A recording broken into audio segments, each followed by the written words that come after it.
وقال جل وعلا من ذا الذي يشفع عنده إلا بإذنه سبحانك لا علم لنا إلا ما علمتنا إنك أنت العليم الحكيم رب اشرح لي صدري ويسر لي أمري واحلل عقدة من لساني يفقهوا قولي ربنا يسر ولا تعسر وتمم بالخير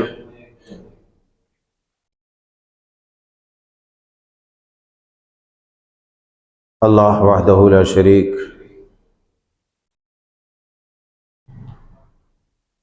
رب العزت ذو الجلال والاکرام قادر مطلق قادر الکل ذی الجبروت والملکوت ہی کی تمام حکمرانیاں اور تمام اختیارات تصرفات ہے، اور اس نے اپنے تصرفات و اختیارات اور اپنی حکومت میں ہمیں سکون کی سانسیں اور راحت کی راتیں عطا فرمائی ہیں۔ ہدایت قرآن و سنت کو سمجھانے اور سمجھنے کی جس نے ہمیں توفیق دی ہے، اسی کے لیے ہر قسم کی حمد و ثنا، بزرگی، برتری، عبادات و اطاعات، تسبیحات، تحلیلات اور تکبیرات خاص ہے۔ فللہ الحمد ولہ الشکر سبحان اللہ وبحمدہ سبحان اللہ العظیم۔ احباب گرامی، حاضرین جمعہ، گزشتہ خطبات میں آپ نے وقوع قیامت سے لے کر میدان محشر تک کا مفصل جائزہ لیا۔ میدان محشر میں بہت سارے کام، بہت سارے امور جات انجام دیے جانے ہیں۔ جب انسان گہما گہمی کے عالم میں ہوگا، کوئی کسی کا پرسان حال نہیں ہوگا، نفسی نفسی کا عالم ہوگا، اس وقت لوگوں کو کسی کی مدد اور تعاون کی ضرورت ہوگی۔ صحیح بخاری شریف، صحیح مسلم شریف میں اور دیگر کتب احادیث میں اس معنی کے حدیث پاک موجود بھی ہے۔ صحیح بخاری میں ہے، حضرت ابو ہریرہ رضی اللہ تعالیٰ عنہ بیان فرماتے ہیں کہ رسول اللہ صلی اللہ علیہ وسلم کے سامنے بکری کا پکا ہوا گوشت لایا گیا۔ آپ علیہ السلام کے سامنے بکری کا جو پکا ہوا گوشت لایا، وہ دستے کا حصہ تھا جو آپ صلی اللہ علیہ وسلم کو بہت ہی مرغوب اور محبوب تھا۔ آپ نے اپنے مبارک دانتوں سے اسے توڑ توڑ کر کھایا۔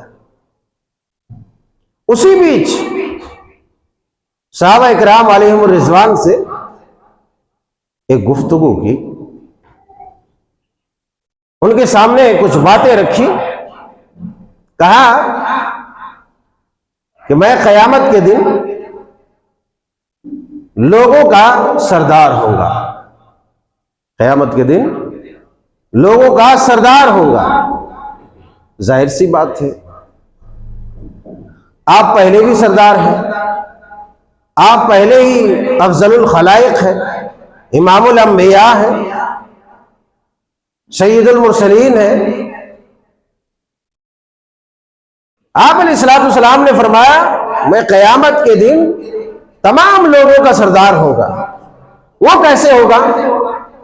آپ علیہ السلام نے صحابہ اکرام کے ذہنوں میں جو خلش ہوں گی، جو نقطے اور شقیں ہوں گی، ان تمام نکات کو کافور کر دیا۔ کہا کہ قیامت کے دن جب سورج بالکل قریب ہوگا، لوگ ایک میدان میں جمع ہوں گے اور ایک ایسی جگہ ہوگی کہ جہاں سے پکارنے والا کوئی اگر پکارے، منادی کرے، اعلان کرے تو وہاں سے تمام لوگوں تک آواز پہنچے، اس جگہ سے تمام لوگوں کو جھانکے تو بیک وقت تمام لوگوں کو دیکھ سکے، نظر آ جائے۔ تمام انسان سب کے سب میدان محشر میں پریشان ہو، نفسی نفسی کا عالم ہوگا، لوگ آپس میں چیمی گوئیاں بھی کریں گے کہ اب کیا ہوگا۔ اس قدر پریشان ہے، جب لوگ تھوڑے سے حواس میں آئیں گے اس کے بعد کہیں گے ارے اس پریشانی کے عالم میں ہمیں کسی کو ڈھونڈنا چاہیے جو ہمیں اسے نجات دلا سکے، ہمیں نجات دلا سکے۔ آپس میں گفتگو کریں گے، اس کے بعد بات طے ہوگی، ایک دوسرے سے بات کریں گے، اس کے بعد کہیں گے چلو، کچھ لوگ کہیں گے چلو چلتے ہیں ادھر ابو البشر آدم علیہ السلام کے پاس۔ چنانچہ لوگوں کی توجہات آدم علیہ السلام کی طرف مڑ جائیں گی، مبذول ہو جائیں گے، اور لوگ حضرت آدم علیہ السلام کی طرف چل پڑیں گے۔ حضرت آدم علیہ السلام کے پاس جا کر کے کہیں گے اے آدم، آپ تو تمام انسانوں کے باپ ہیں، آپ ابو البشر ہیں، آپ کی خصوصیت یہ ہے کہ اللہ تبارک و تعالی نے آپ کو اپنے ہاتھوں سے بنایا ہے، آپ تمام انسانوں کے باپ ہیں، آپ کو اللہ نے اپنے ہاتھوں سے بنایا ہے، آپ کو اللہ نے مسجد ملائکہ بنایا ہے، آپ کی تخلیق کے بعد، آپ کو بنانے کے بعد اللہ تبارک و تعالی نے آپ کو فرشتوں کو حکم دیا کہ آپ کا سجدہ کرے، اور تمام فرشتوں نے سجدہ کیا۔ گویا کہ آپ بڑے ہی معزز انسان ہیں، بڑی عظیم ہستی ہے، کیا چاہتے ہیں؟ اللہ اکبر، کیا چاہتے ہو؟ حضرت آدم علیہ السلام سے لوگ کہیں گے کہ اے ابو البشر، کیا آپ دیکھتے نہیں کہ ہماری حالت کیا ہو رہی ہے؟ ہم کس پریشانی میں ہیں، ہم کس قدر پریشان ہیں، ہم کس قدر بے چین ہیں، کیا آپ دیکھ نہیں رہے؟ لہذا آپ ہمارے لیے کچھ کیجئے، اپنے پروردگار عالم سے ہمارے لیے سفارش کیجئے، شفاعت کیجئے کہ اس پریشانی سے وہ ہمیں نجات دے دے۔ اللہ اکبر، اس پریشانی سے ہمیں نجات دے دے۔ حضرت آدم علیہ السلام اتنا سنیں گے اور کہیں گے اللہ اکبر، کہ میں یہ کام نہیں کر سکتا، اس لیے کہ آج اللہ تبارک و تعالیٰ جس قدر غضبناک ہے، جس قدر غصے میں ہے، اس قدر غصے میں کبھی بھی نہیں آیا، اور نہ ہی آئندہ اللہ تبارک و تعالیٰ اس قدر کبھی بھی غضبناک اور غصہ ہوگا۔ لہذا میں نے خود اللہ تبارک و تعالیٰ کی نافرمانی کی تھی، اللہ تبارک و تعالیٰ کی میں نے نافرمانی کی تھی، کہا تھا کہ اس درخت کے پاس نہیں جانا، مگر میں نے وہ نافرمانی کی، لہذا میں خود نفسی کے عالم میں ہوں، میں اللہ تبارک و تعالیٰ سے بات کرنے کی، سفارش کرنے کی مجال نہیں رکھتا، قوت نہیں رکھتا، طاقت نہیں، میں نہیں بات کر سکتا، لہذا میرا مشورہ یہ ہے، میری رائے یہ ہے، اگر تم مانو اور سنو تو تم چلے جاؤ حضرت نوح علیہ السلام کے پاس۔ ذرا تصور کیجئے، میدان محشر میں جب انبیاء کی یہ کیفیت ہوگی، ابو البشر کی یہ کیفیت ہوگی، تمام انسانوں کے باپ کی یہ کیفیت ہوگی، جس کو اللہ تبارک و تعالیٰ نے اپنے ہاتھوں سے بنایا، اس میں روح پھونکی، تمام فرشتوں کو سجدے کا حکم دیا، سجدہ کیا، علم عطا کیا، رفعت و بلندی عطا کی، جنت میں تخلیق کے بعد رہائش کا انتظام کیا کہ جنت میں رہو اور مزے کرو۔ اگر ایسی عظیم المرتبت ہستی کا یہ عالم ہے کہ اللہ تبارک و تعالیٰ اس قدر غصے میں ہے، اس قدر غضبناک ہے کہ آج کے بعد پھر ایسا کبھی غصہ نہیں ہوگا، نہ ہی آج تک ایسا غصہ ہوا ہے، لہٰذا میں کچھ بھی نہیں کر سکتا، میں خود پریشان ہوں، میں خود حیران ہوں، میں خود پریشان ہوں، مجھے ڈر لگتا ہے، تم چلے جاؤ حضرت نوح کے پاس۔ تو ذرا تصور کیجئے ہماری اور آپ کی کیفیت کیا ہو۔ ہم جو دن و رات سراپا نافرمانیوں میں، معصیات میں ڈوبے ہوئے ہوتے ہیں، ہماری کیا کیفیت ہوگی؟ جن کی پوری زندگی رضائے الہی کے مطابق گزری، جن کی پوری زندگی اللہ کے لیے، اللہ کی خاطر، اللہ کے نام پہ جو جیا جو مرا، ان کا یہ حال ہے، تو ہمارا کیا حال ہوگا؟ جس کے ناخن سے لے کے بال تک، سراپا سر سے لے کے پیر تک جو ہے گناہ ہی گناہ، معصیات ہی معصیات، نافرمانی ہی نافرمانی، ان لوگوں کی کیفیت کیا ہوگی؟ ان لوگوں پر کون سی قیامت ٹوٹ پڑے گی؟ ان لوگوں پر کیسے شامت طاری ہوگی؟ وہ لوگ کیسے بے چین، نڈھال اور پریشان ہوں گے؟ ذرا اندازہ کر سکتے ہیں۔ اللہم قنا عذابک یوم تبعث عبادک، اللہ اس دن، جس دن تو ہمیں اٹھائے گا پروردگار، اس دن کی سختیوں سے، اس دن کے عذاب سے ہماری حفاظت کرنا۔ چنانچہ تمام انسان وہاں سے حضرت نوح علیہ السلام کے پاس چلے گئے۔ نوح علیہ السلام کے پاس بڑی امید، بڑی آرزو، بڑی امید لے کر کے جائیں گے۔ نوح علیہ السلام کے پاس جائیں گے اور پھر وہی عرض کریں گے کہ اے نوح، کیا آپ دیکھتے نہیں ہماری حالت کیا ہے؟ آپ تو سب سے پہلے رسول ہیں، اللہ کے برگزیدہ بندہ ہے،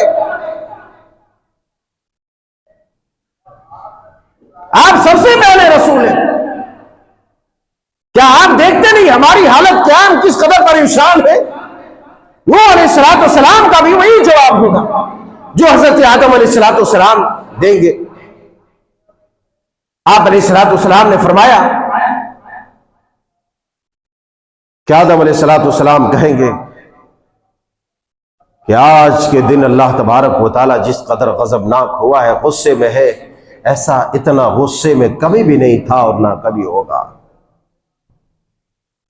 لہذا میں خود خائف ہوں، میں خود ڈر رہا ہوں کہ میں نے اپنی قوم پر بد دعا کی تھی،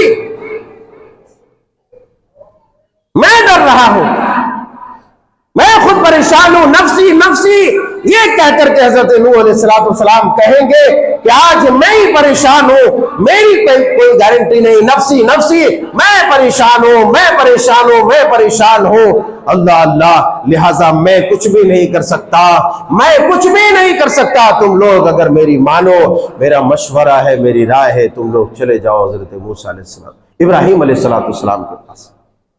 لہٰذا ابراہیم علیہ السلام کے پاس آئیں گے، وہاں بھی یہی کہیں گے، پہلے تعریف کریں گے، ہے نا، دنیا میں بھی کام بنانے کے لیے جھوٹی سچی تو نہیں، وہاں تو سچی تعریف ہوگی، مگر یہاں جھوٹی تعریفوں کے جو ہے پورے تاج محل کھڑے کر دیتے ہیں، چھوٹا سا کام بنانے کے لیے جھوٹی تعریفوں کے قطب مینار تیار کر دیتے ہیں، اور اس قدر اس کے درجے سے بڑھ کر کے، اس کی حقیقت سے بڑھ کر کے زیادہ تعریف کر دیتے، گویا کہ سب کچھ اب یہی ہے۔ ایسا نہیں، نوح حضرت ابراہیم علیہ السلام کے پاس جا کر کے کہیں گے، اے ابراہیم علیہ السلام، اے ابراہیم، آپ تو اللہ تبارک و تعالیٰ کے خلیل ہیں پوری روئے زمین پر، اللہ کے دوست ہیں، اللہ نے آپ کو خلت عطا فرمایا، اللہ تبارک و تعالیٰ نے اپنی دوستی عطا کی ہے، آپ کو ایسا ایسا رتبہ اور مرتبہ دیا ہے کہ آپ دیکھتے نہیں کہ ہم کس قدر نڈال ہیں، کس قدر پریشان ہیں، ہماری پریشانی آپ نہیں دیکھ رہے، ہمارے لیے کچھ کیجئے۔ ہماری نجات کے لیے کچھ کیجیے۔ ابراہیم علیہ السلام بھی وہی بات کہیں گے جو حضرت آدم، حضرت نوح علیہ السلام۔ حضرت آدم اور نوح علیہ السلام نے جو بات کہی وہی بات حضرت ابراہیم علیہ السلام کہیں گے لہٰذا میں کچھ نہیں، اگر میری بات مانو تو تم لوگ چلے جاؤ حضرت موسیٰ علیہ السلام کے پاس۔ چنانچہ وہاں سے بھی مایوس ہو کر کے آئیں گے، یہاں بھی وہاں سے بھی مایوس ہو کر کے آئیں گے۔ اب کدھر جائیں گے؟ حضرت موسیٰ علیہ السلام کے پاس۔ وہاں جا کر کے یہی گہار لگائیں گے، اے موسیٰ، آپ کو تو اللہ تعالیٰ نے نبی بنایا، رسول بنایا، پیغمبر بنایا۔ اللہ تبارک و تعالیٰ نے آپ کو رسالت کے ساتھ ساتھ جو ہے شرف ہم کلامی سے آپ کو نوازا، آپ سے بات کی اللہ تبارک و تعالیٰ نے، آپ نے اللہ سے بات کیا ہے، آپ کو کلیم اللہ بنایا ہے۔ لہٰذا کیا آپ ہماری حالت پر غور نہیں کرتے؟ ہماری حالت کو دیکھ نہیں رہے؟ ہم کس قدر پریشان ہیں، ہم کس قدر حیران ہیں، ہم کس قدر پریشانی کے عالم میں ہیں، ہماری کیفیت کیا ہے؟ حضرت موسیٰ علیہ السلام کہیں گے اللہ تبارک و تعالیٰ ایسا غضبناک، ویسا جیسا کہ ابھی گزرا، میں نے کہا کہ جو حضرت آدم، حضرت نوح، حضرت ابراہیم علیہم السلام جو کہیں گے وہی حضرت موسیٰ علیہ السلام کہیں گے ارے میں نے تو ایک ایسے آدمی کو قتل کیا جس کے قتل کا حکم میرے رب نے نہیں دیا تھا، میں نے اسے قتل کیا، لہٰذا آج میں ڈرتا ہوں، میں خائف ہوں کہ اللہ نفسی نفسی، اگر تم میری مانو تو چلے جاؤ عیسیٰ علیہ السلام کے پاس۔ اللہ موسیٰ علیہ السلام بھی دامن جھٹک دیں، موسیٰ علیہ السلام وہ بھی ہاتھ اٹھا لیں گے، چلے جائیں گے عیسیٰ علیہ السلام کے پاس۔ وہاں جا کر کے ان کی بھی تعریف کریں گے، عیسیٰ علیہ السلام کے بارگاہ میں حاضر ہو کے کہیں گے اے عیسیٰ، کیا آپ نہیں دیکھتے اللہ تعالیٰ نے تو آپ کو اپنی روح عطا کی، اللہ تبارک و تعالیٰ نے آپ کو وہ قوت دی کہ آپ نے ماں کی گود میں بات کیا، شیر خارگی کے عالم میں آپ نے لوگوں سے بات کی، لوگوں سے ہم کلام ہوئے، اللہ تعالیٰ نے ایسا رتبہ عطا کیا، لہٰذا ہمارے لیے کچھ کیجئے۔ عیسیٰ علیہ السلام بھی وہی بات کہیں گے اور پھر کہیں گے تم لوگ سب کے سب چلے جاؤ محمد الرسول اللہ صلی اللہ علیہ وسلم کے پاس۔ من ذا الذی یشفع عندہ الا بإذنہ، کون ہے وہ شخص جو اس کے سامنے کسی کی شفاعت کرے اس کی اجازت کے بغیر؟ ولا یشفعون الا لمن ارتضی، کہ کسی کے لیے رسول بھی شفاعت نہیں کریں گے مگر اس کے لیے جس کے لیے اللہ اجازت دیتے۔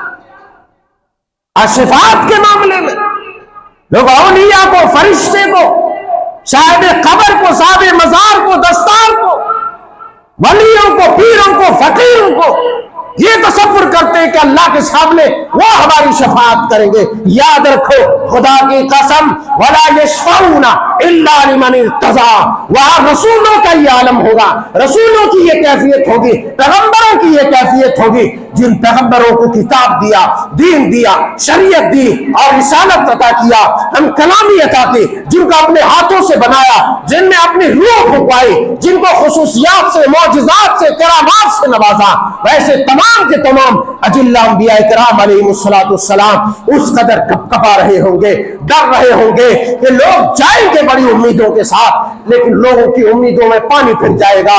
اللہ لوگ مایوس ہو کر کے پیغمبروں کے سامنے سے واپس آئیں گے۔ ذرا بتاؤ اور ذرا تصور کرو کہ اس گہما گرمی کے عالم میں، اس پریشانی کے عالم میں وہ کون سا تمہارا پیر ہوگا، وہ کون سا تمہارا فقیر ہوگا، وہ کون سا تمہارا عالم ہوگا جو بارگاہ رب العزت میں یہ جسارت کرے گا، یہ ہمت کرے گا کہ میں اس کی سفارش کر دوں، میں اس کی شفاعت کر دوں، میں اس کے لیے کوئی اللہ تبارک و تعالیٰ کے یہاں ریکویسٹ کروں۔ ایسا پاسبل ہے ہی نہیں ہے جب تک کہ اللہ اجازت نہ دے دے۔ اور اللہ اجازت کس کے لیے دے گا؟ اللہ اجازت کس کے لیے دے گا؟ حضرت رسول اللہ صلی اللہ علیہ وسلم نے جب شفاعت والی حدیث بیان کی تو سن کر کے مزے میں آ گئے۔ حضرت ابو ہریرہ رضی اللہ تعالیٰ عنہ، صحیح بخاری کے اندر حدیث پاک موجود ہے، دیگر کتب احادیث میں بھی، حضرت ابو ہریرہ رضی اللہ تعالیٰ عنہ نے سوال کر دیا فوراً، من اسعد الناس بشفاعتک یوم القیامہ یا رسول اللہ، اے اللہ کے پیارے حبیب علیہ السلام، ذرا مجھے بتلائیے تو صحیح، وہ کون سا خوش نصیب شخص ہوگا، وہ کون سا خوش بخت آدمی ہوگا، وہ کون خوش نصیب ہوگا جس کو آپ کی شفاعت قیامت کے دن نصیب ہوگی۔ اللہ اکبر، یہ قابل غور بات ہے۔ للو پنچو جمراتی چاہے جتنا چلا لے، یہ کہے کہ میں غوث کا دامن پکڑ کر، ارے پاگلوں کی جماعت، اس دن غوث کے پاس دامن ہوگا تو تم پکڑو گے؟ اتنی بھی عقل نہیں ہے، تمام انسان ننگے دھڑنگے اٹھیں گے۔ یہ کہا کہ غوث کے دامن، یا رسول اللہ، رسول کا دامن پکڑ کے جھول جائیں گے۔ ایسے ایسے بخلول بے وقوف مولوی ہے جو کہتے ہیں دامن پکڑ کے جھول جائیں گے۔ دامن وہاں ہوگا ہی نہیں تو پکڑے گا کیا؟ اتنا بھی شعور نہیں، اتنا بھی شعور نہیں۔ اور تو جیسا بھاری بھرکم گوشت خور انسان اگر دامن پکڑ بھی لیا تو پھٹ اٹھ گیا کپڑا، تو یہ تو ایک مذہق خیز بات ہے، یہ بےہودگی پر مبنی بات ہے کہ دامن پکڑ لیں گے، یہ پکڑ لیں گے، وہ پکڑ لیں گے، جھوم جائیں گے، چلے جائیں گے۔ یہ ابا اماں کی حکومت وہاں نہیں ہے، یہ دادا دادی کی حکومت نہیں ہے، چاچا چاچی کی حکومت نہیں ہے کہ جو چاہے جیسا چاہے جدھر سے چاہے ادھر سے داخل ہو جائے، جیسے مرضی آئے ویسے جنت میں چلا جائے، ویسے دکھوں سے نجات پا جائے۔ عقل لگانی چاہیے، عقل سے سوچنا چاہیے کہ جب نبیوں کا یہ حال ہوگا تو ان لوگوں کی جن کے نہ ایمان کی کوئی گارنٹی ہے، نہ عقیدے کی کوئی گارنٹی ہے، نہ توحید کی کوئی گارنٹی ہے، نہ اعمال کی کوئی گارنٹی ہے، نہ اخلاق کی کوئی گارنٹی ہے، ان لوگوں پر بھروسہ کر کے جس کی حقیقت کے بارے میں یہ علم نہیں کہ اس مزار میں، اس قبر میں ہے کون، اس درگاہ میں ہے کون۔ اللہ اللہ، جس ولی کا نام لیا جا رہا، کیا واقعی وہ ولی تھا یا نہیں تھا؟ اور اگر تھا تو کیا واقعی اللہ تبارک و تعالیٰ کہ ہم جیسے بدبختوں کے لیے سفارش کریں گے یا نہیں کریں گے؟ یہ سوچا کیوں نہیں؟ یہ سوچا کیوں نہیں؟ سوچنا چاہیے، تب اچھلنا چاہیے۔ خالی اچھلنے سے، انگوٹھا چوم لینے سے، نقری اور جعلی درود پڑھ لینے سے کوئی بھی نبی کی محبت کو حاصل نہیں کر سکتا۔ سرور کونین علیہ السلام نے بیان فرمایا، اے ابو ہریرہ، اگر تم سوال کرتے ہو کہ قیامت کے دن وہ کون ہوگا جو میری شفاعت کا مستحق ہوگا، جس کو میری سفارش نصیب ہوگی، تو سنو، وہ آدمی وہ ہوگا کہ من قال لا الہ الا اللہ خالصا من قلبہ، کہ جس نے لا الہ الا اللہ خلوص دل کے ساتھ، اخلاص کے ساتھ پڑھا ہوگا اور اس کے ساتھ کسی کو شریک نہیں کیا ہوگا۔ اپنے اعمال کا جائزہ لو، اپنی نمازوں کا جائزہ لو، اپنی تلاوتوں کا جائزہ لو، تب بات کرو، تب مرضی چلانے کی کوشش کرو۔ آدمی اپنے گھر میں مرضی نہیں چلا سکتا، میدان محشر میں کیا چلائے گا؟ جس دن اللہ کہے گا این الجبارون این المتکبرون انا الملک، ارے کہاں ہے وہ تکبر کرنے والے؟ کہاں ہے وہ بادشاہی کے گھمنڈ میں چور جو دنیا میں حاکم کہلاتا تھا، بادشاہ کہلاتا تھا، شہنشاہ کہلاتا تھا؟ کدھر ہے؟ لے کے آؤ، آج تو صرف اور صرف میری بادشاہت ہے، میری شہنشاہیت ہے، میری حکومت ہے، لے آؤ۔ کہاں ہے وہ متکبر لوگ؟ تب کیا ہوگا؟ تب کیا ہوگا؟ سوچنا چاہیے، عقل لگانا چاہیے۔ قرآن کیا بولتا ہے، نبی کی حدیث کیا بولتی ہے، نبی کی سیرت کیا بولتی ہے، نہ کہ علم غلم لوگوں کی للو پنچوں کی باتوں میں خالی اچھلو اور نعرہ لگاتے چلے جاؤ، اپنے آپ کو درجہ انسانیت سے خارج کر کے کتوں میں شمار کرو اور کہو کہ ہم جو ہے فلانے کے کتے ہیں، چلانے کے ہیں، مدینے کے ہیں، تو غوث کے ہیں کہ بغداد کے ہیں۔ چاہے بغداد کے رہے، چاہے ہندوستان کے رہے، پاکستان کے رہے، کہیں کے بھی رہے، کتے تو کتے ہیں، ناپاک ہے، برتن چھو دے ہوئے ایک بار 7 بار اسے دھلے، ایک بار مٹی سے، تب برتن پاک ہوگا اور استعمال کے قابل ہوگا۔ اللہ تعالیٰ نے اتنی عقل مار دی ہے، چونکہ اللہ تبارک و تعالیٰ کا قانون ہی یہی ہے، جو قرآن و سنت کا مس یوز کرے گا، غلط استعمال کرے گا، قرآن و سنت کی غلط تعبیرات کر کے لوگوں کو گمراہ کرے گا، اللہ تبارک و تعالیٰ اس کی عقل کو مارے گا ہی۔ وَاعْلَمُوا أَنَّ اللَّهَ يَحُولُ بَيْنَ الْمَرْءِ وَقَلْبِهِ، ایسے بدبختوں کے دل کے درمیان اللہ تبارک و تعالیٰ حائل ہو جاتا ہے، آڑے آ جاتا ہے کہ اسے حقیقت نظر نہیں آتی، اسے کتاب و سنت نظر تو آتی ہے مگر سمجھ نہیں آتی، عقلوں پر پردے پڑ جاتے ہیں۔ اسی لیے بڑے سے بڑے جبے پہننے والے، بڑی سے بڑی پگڑی پہننے والے، بڑی سے بڑی اونچی ٹوپی پہننے والے، بڑے بجمے میں گلے پھاڑ پھاڑ کر چیخنے والوں کو قرآن کی ایک چھوٹی آیت سمجھ میں نہیں آتی ہے اور اس سے صحیح استدلال نہیں کر پاتا ہے۔ وجہ یہی ہے کہ اللہ اس کے درمیان اور اس کے دل کے درمیان حائل ہو گیا ہے کہ اس کے پاس اب وہ بصارت نہیں رہی، وہ بصیرت نہیں رہی جس سے ہدایت کی روشنی سے وہ فیضیاب اور مستفید ہو سکے۔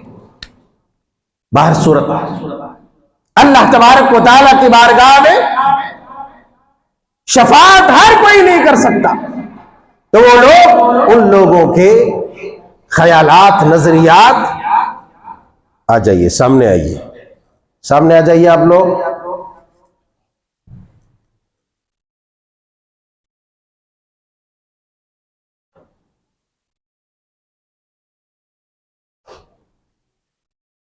ان لوگوں کے نظریات بے بنیاد اور باطل ہے جو یہ کہتے ہیں کہ فلاں ہمیں بخشوا دیں گے، چلانے بخشوا دیں گے، یہ بخشوا دیں گے، وہ بخشوا دیں گے۔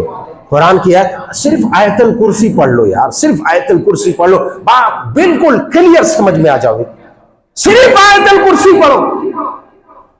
میں جانتا ہوں بڑی بڑی حدیثیں تم نہیں ڈھونڈ سکتے، تم نہیں سمجھ سکتے، کم سے کم آیت الکرسی تو ہر جگہ موجود ہے، اس کا ترجمہ ہر جگہ موجود ہے، کہیں بھی سن لو، پڑھ لو، دیکھ۔ من ذا الذی یشفع عنده الا باذنہ، اللہ تبارک و تعالیٰ جس کو اجازت دے گا وہی شفاعت کر سکتا ہے، وہی سفارش کر سکتا ہے، بصورت دیگر کوئی دوسرا نہیں کر سکتا ہے۔ تو کہا کہ وہ آدمی میری شفاعت کا مستحق ہوگا جس آدمی نے لا الہ الا اللہ پڑھا ہوگا صدق دل سے، سچائی کے ساتھ، اور سچائی کے ساتھ لا الہ الا اللہ پڑھنے کا مطلب کیا ہے؟ اس کے جو لوازمات ہیں، اس کے جو ضروریات ہیں، اس کے ساتھ جو کمپلسری اور ضروری کام کرنے کے ہیں، وہ جو کرے گا تو گویا کہ اسی نے صدق دل سے، اخلاص کے ساتھ کلمہ پڑھا، اور وہی آدمی بروز محشر رسول اللہ صلی اللہ علیہ وسلم کی شفاعت کا مستحق ہوگا۔ باہر صورت حضرت عیسیٰ علیہ السلام کہیں گے کہ چلے جائیے آپ لوگ سب کے سو رسول اللہ صلی اللہ علیہ وسلم کے پاس، نبی علیہ السلام کے پاس چلے جائیں گے تو آپ علیہ السلام بیان فرمائے گا انا لہا، ہاں ہاں اس کا مستحق میں ہی تھا، یہ ذمہ داری میری ہی ہے۔ صحیح بخاری شریف، صحیح مسلم شریف اور دیگر کتب احادیث میں بھی یہ حدیث پاک موجود ہے کہ جس میں آپ علیہ السلام نے فرمایا لِكُلِّ نَبِيٍّ دَعْوَةٌ مُسْتَجَابَةٌ، ہر نبی کے لیے اللہ تبارک و تعالیٰ نے خاص دعا عطا کی، ہر نبی کے لیے اللہ تبارک و تعالیٰ نے ایک کوپن دیا، ایک آفر دیا، ایک کوپن دیا، ایک آفر دیا کہ آپ کی ایک خاص دعا، یوں تو تمام انبیاء کرام علیہم الصلاۃ والتسلیم مستجاب الدعوات ہوتے ہیں، مستجاب الدعوات کے مطلب ہے کہ ان کی ہر دعا قبول ہو جاتی ہے، مگر اللہ تبارک و تعالیٰ کو اگر کوئی چیز ناپسند ہو تو ان کی بھی دعا مسترد ہوتی ہے، ان کی بھی دعا رد ہوتی ہے، اور یہ احادیث سے کتب احادیث میں بہت سارے واقعات ہیں، ادھر میں جانا نہیں چاہتا ہوں، بس بات اتنی ہے کہ نبیوں کی دعا اللہ تعالیٰ قبول کرتا ہے، مگر ان میں سے ایک دعا جس کے بارے میں اللہ نے وعدہ کیا تھا کہ آپ لوگوں کی ایک دعا ہر صورت قبول ہوگی، آپ علیہ الصلوۃ والسلام نے فرمایا کل نبی، ہر نبی نے اس دعا میں اجلت سے کام لیا، سب نے وہ دعا مانگ لی دنیا کے اندر.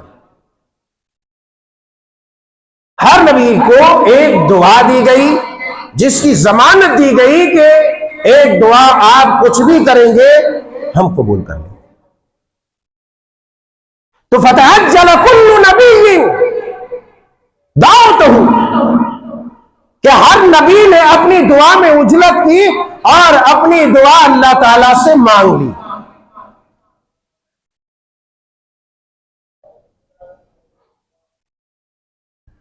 دعو تھی شفاعۃ لامتی یوم القیامہ، میں نے اپنی دعا ذخیرہ کر لیا، اپنی دعا رکھ لی. احتبیت دعوتی شفاعۃ لامتی یوم القیامہ، میں نے اپنی دعا کو ذخیرہ کر لیا، مانگا نہیں دنیا میں، تاکہ قیامت کے دن اپنے امتیوں کے لیے شفاعت کر سکوں. اب دیکھیے یہاں پہ ذرا تصور کیجئے، اللہ کے رسول صلی اللہ علیہ وسلم نے اپنی امتیوں کا کس قدر خیال کیا ہے. ذرا تصور کیجئے کہ قیامت کی صبح تک آنے والے تمام امتی، تمام مسلمانوں کے لیے آپ کس قدر فکر ہے، متفکر ہے، آپ کس قدر فکر میں مبتلا ہے کہ کہیں کوئی میری امت کا کوئی فرد جہنم میں نہ چلتا رہے، جہنم میں نہ چلا جائے. لہٰذا آپ نے اپنی دعا کو اسٹاک کر لیا، اپنی دعا کو محفوظ کر لیا، اپنی دعا کو اپنے کھاتے میں رکھ لیا، اس کوپن کو یوز نہیں کیا، اس لیے کہ قیامت کے دن میری جو امت کے افراد ہوں گے، میری امت کے لوگ ہوں گے، ہم ان کے لیے اللہ کی بارگاہ میں شفاعت کریں گے، سفارش کریں گے کہ پروردگار تو انہیں جہنم سے نکال دے، پروردگار تو انہیں جہنم میں داخل نہ کر، پروردگار تو انہیں جنت میں داخل کر، پروردگار تو ان کے درجات کو بلند کر. اب ہم نے اور آپ نے اپنے رسول کو کیا دیا؟ ہم نے اور آپ نے کیا دیا؟ کسی عام انسان کے بارے میں جب ہمیں یہ معلوم ہوتا ہے، ہمیں یہ جانکاری ہوتی ہے کہ فلاں میری خیر خواہی کے بارے میں بات کرتے تھے، بھاڑا پیٹرول ڈیزل خرچ کر کے جا کے ان کا شکریہ ادا کرتے ہیں، ان کو تحائف دیتے ہیں کہ انہوں نے ہماری خیر خواہی کے لیے کوشش کی، ہماری کامیابی کے لیے کوشش کی، ہماری بہبودی کے لیے کوشش کی. ہمارے پاس الفاظ نہیں ہوتے کہ کس انداز میں ہم ان کا شکریہ ادا کریں. پھر ایسے ایسے الفاظ کہتے ہیں جو ان کی شان سے بھی بالا تر ہو، گویا کہ ان کی ذات کے ساتھ ان کی کامیابی منحصر اور منسلک ہے، یہی ان کو کامیاب کر سکتا ہے. ایسے ایسے الفاظ گڑھتے ہیں اور ان کا شکریہ ادا کرتے ہیں. مگر ذرا تصور کیجئے کہ ہم نے اور آپ نے اس نبی کو کیا دیا، اور اگر رسول اللہ صلی اللہ علیہ وسلم اس دعا کو مانگ لیتے تو آپ علیہ الصلوۃ والسلام کا کیا نقصان ہو جاتا، کیا بگڑ جاتا. ذرا سوچو کیا بگڑ جاتا تھا. مگر آپ نے فکر کی، ایسے ایسے لوگ آئیں گے جو گناہ کریں گے، گناہوں میں مبتلا ہوں گے، معصیات کریں گے، انہیں بھی بچانا ہے، انہیں بھی بچانا ہے. آپ نے فکر کی. مگر اے میرے بزرگوں، اے میرے جوانوں، اے میرے پیاروں، اے میرے یاروں، ذرا سوچو ہم نے کیا کیا اپنے رسول کو. اپنے رسول کے نام پر آنے والے طوفان بدتمیزی کا ڈیفنس کتنا کیا، ہم نے کتنا عمل کیا، سنتوں کو کتنا اپنایا، سنت کے راستے پر ہم کس قدر چلے. سوچو ذرا، حساب کرو کہ ہم نے کیا دیا اور میرے رسول صلی اللہ علیہ وسلم نے ہمیں کیا دیا. ہمارے رسول نے ہمیں کیا دیا اور ہم نے ان کو کیا دیا. اگر قیامت کے دن ہماری سفارش سے، شفاعت سے انکار کر دے تو ہم کیا کر سکتے ہیں؟ اور یقیناً انکار کریں گے. یقیناً انکار کریں گے کچھ لوگ، کچھ بدبخت ایسے ہوں گے کہ جن کی شفاعت سے انکار کر دیں گے، آپ شفاعت نہیں کریں گے۔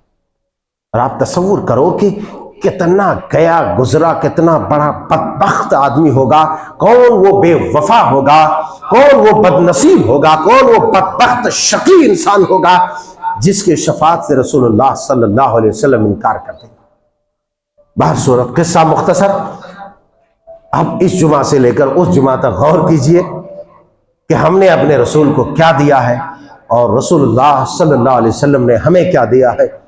انشاءاللہ شفاعت کے تعلق سے مزید باتیں آئندہ خطبے میں آئیں گی۔ اللہ جل شانہ سبحانہ وتعالی سے دعا ہے کہ مولا کریم ہم گنہگاروں کو اپنے رسول کا شیدائی بنا دیں۔ جس طریقے سے رسول اللہ صلی اللہ علیہ وسلم نے ہر معاش پر، ہر موڑ پر ہماری فکر کی ہے، اسی طریقے سے اللہ اور اس کے رسول کا سچا موتی و فرما بردار بنا۔ یا مصرف القلوب صرف قلوبنا علی طاعتک، یا مقلب القلوب ثبت قلوبنا علی طاعتک۔ ربنا تقبل منا انک انت السمیع العلیم وتب علینا انک انت التواب الرحیم۔